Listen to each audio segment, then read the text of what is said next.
College విద్యార్థులను target చేసుకుని గంజాయి విక్రయిస్తున్న ఇద్దరిని ఆదిబట్ల పోలీసులు అరెస్ట్ చేశారు. ఆదిబట్ల గ్రామ పరిధిలోని బీరప్పగుడి పక్కన ఖాళీ స్థలానికి గంజాయి అమ్మడానికి ఇద్దరు వ్యక్తులు వస్తున్నారనే సమాచారంతో పోలీసులు అక్కడ మాటు వేసి రాజు సింగ్, ఉప్పు లోకేశ్వర్ ను అరెస్ట్ చేశారు. వారి నుంచి 3.2 కిలోల గంజాయిని స్వాధీనం చేసుకున్నారు. 2 మొబైల్ ఫోన్లు స్వాధీనం చేసుకున్నారు. కేసు నమోదు చేసుకుని దర్యాప్తు చేస్తున్నారు.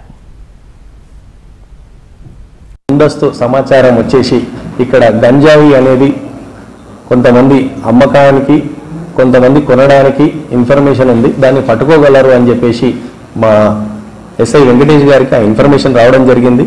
వెంకటేష్ గారు వెంటనే ఆటి ఇన్ఫర్మేషన్ నాకు చెప్పడం జరిగింది.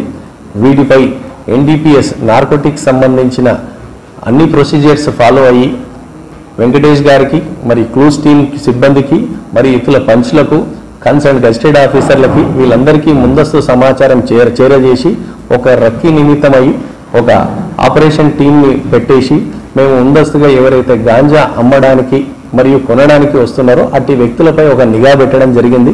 వీటి నిఘాలో భాగంగా నిన్న సాయంత్రం సుమారు 18:30 గంటలకు మనకు ఇద్దరు వ్యక్తులు, అందులో రాజా సింగ్ సన్ ఆఫ్ అశోక్ సింగ్, ఉప్పు లోకేశ్వర్ సన్ ఆఫ్ వాసు, వీరిద్దరి దగ్గర మనము సుమారు 3 కేజీల 200 గ్రాముల గంజాయి పట్టుకోవడం జరిగింది.